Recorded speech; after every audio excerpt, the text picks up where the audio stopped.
We provide technology all along that treatment scheme. So we do all sorts of municipal water purification, industrial water purification, municipal wastewater purification. One of the big drivers that we have right now is to take high organic waste, typically from food and beverage plants, but we're also trying to understand if we can do it in municipalities. And rather than use a energy-intensive aerobic treatment process, we would like to use an anaerobic treatment process that produces methane gas. And methane gas is a replacement for natural gas. And what you can do is typically take a fairly energy-intensive wastewater treatment plant and make it energy neutral. We're doing that quite often in the food and beverage market with some of our larger customers. A little bit more difficult on the municipal. There's some technical challenges there. But that's an example of the kind of technology that we want to bring to the marketplace. We talked about the water and energy nexus. There's a tremendous amount of work that can be done in the developed world to make water and wastewater treatment more energy efficient. At Siemens, we're an energy services company. What that means, we can go into a municipality, and if we can demonstrate, if we get them to agree to it, if we can demonstrate savings to them, we'll put in the capital, we'll finance it, and they can pay us with the savings from the energy efficient technology. We have a large project going on right now with the city of Houston. But the amount of energy used in water and wastewater treatment and the relationship between energy generation and water and wastewater is tremendous. The state of California is probably the best example. It's certainly the most extreme example in the U.S. About 20% of the energy and electricity generated in California is actually used for water and wastewater treatment. They pump a lot of water up and down the state. I'm just going to talk very quickly in closing about a couple key projects that we've been part of, have been a technology provider for. One is the PUB in Singapore. I mentioned Singapore. I told my story early. In Singapore, what they do is they take the municipal wastewater, they take it through a microfiltration process, a reverse osmosis process, they put it into a reservoir, and that's their source for drinking water. So they have a kind of an indirect reuse program in the city of Singapore. We provided the microfiltration membranes for that project.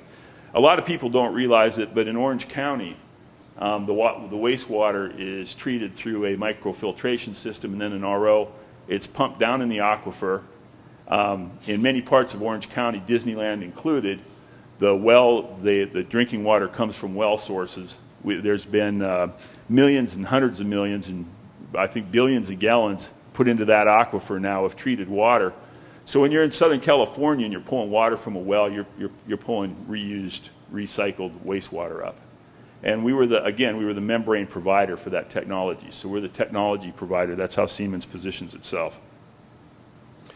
This is a program that we do typically for natural catastrophes, but we also support a lot of NGOs with it. A sky hydrant is a very simple microfiltration unit. It costs about $3,000. We typically donate them to just about any NGO that asks for them. One of those units can be equipped either with a hand pump, or they can be, or you can use an energy source and have it driven with electricity. It's a very simple unit. It'll make enough drinking water for about 10,000 people. So if one of those units is online continually, the actual cost of water per person is about 30 euro cents annually. Very low cost way. The water almost always meets World Health Organization standards coming out of the sky hydrant. And there's an example where we've taken technology that we've developed for the developed world and trying to package it in a way that it can be used in the developing world. We go to market. We take that to the world through an organization called Sky Juice, and typically we work with them to distribute those units. What I would just leave you with is just a couple of real quick comments, and then we can move on. The first one is that there's no question population growth, urbanization, and industrial development are putting a lot of pressure on water supplies in some parts of the world. No, there's no question about that. The second thing is it's impossible to separate energy and water. And if people do that, they're making a huge mistake. The last thing I would say is that technology exists to treat almost any water wastewater supply. This is not a technology issue. And in fact, most of the time the technology exists to treat it very cost effectively. It's really a question of economics. I mean, the technology's out there now. We keep investing a lot of money at Siemens to try to create more cost-effective technology.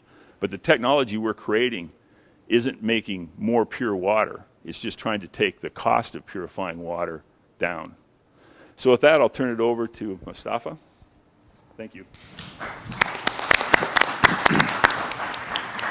Thanks, Chuck. I have prepared a number of questions for the Q&A session, but considering that we have time constraint here, I want to make sure that you get a chance to pose your questions to the audience. So if you have any question, please raise your hand.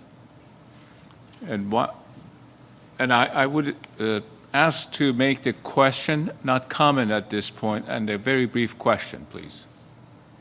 Go ahead. Segues back into the U.S. in terms of the issues of water efficiency, water conservation, water reuse. The Great Lakes Compact was signed into law 15 months ago. Now it's been followed with the Great Lakes Quality Act signed between the U.S. and Canada. It will mandate that all the Great Lakes community areas within the Great Lakes water basin address water efficiency or water conservation, or they will be fined. Why this is important: the Great Lakes represents 84% of this country's surface fresh water and 22% of the world's surface fresh water. What, particularly, this is really directed to you, Chuck, as well as Sharon, what do you guys know at this point of any initiatives that have actually been put in place to address the mandates that have been written out in the Great Lakes Compact? Can you hear me? I'm familiar with it. The only initiative that we have that's out of the ordinary for that is that part of the mandate is a very low mercury discharge requirement. And we're very actively working on mercury removal technology for industry that dump into the Great Lakes watershed so that they can meet the mercury standard. But that's the portion where we have an extraordinary effort going on. There's also a nonprofit that you may be familiar with, the Great Lakes Protection Fund, that's part of an organizational body encompassing all of the areas that touch the Great Lakes. And I know that they're looking at a number of initiatives, but I don't think that they've actually funded anything yet. Thank you. Let me ask a question for you, Kurt. You mentioned about the point of use model that you're looking at the low end of scale of operation that you have. And there was a number of conversation today whose role it is to pay for water projects and facilities. Is it government roles? Do we need a public-private partnership to foot the bill? NGOs are responsible, municipals. At the same time, you recognize that regardless of who initially installed the system there is a need for maintaining that and keeping that operational, a sustainable deployment and development. What is your view on that? Is it possible to create a business model that a local entity or even individuals can manage a sustainable model that does not require constant infusion of cash into it? Yeah, that is one of our objectives, is to demonstrate different business models, in fact, that can have full cost recovery, the capital plus ongoing operating costs.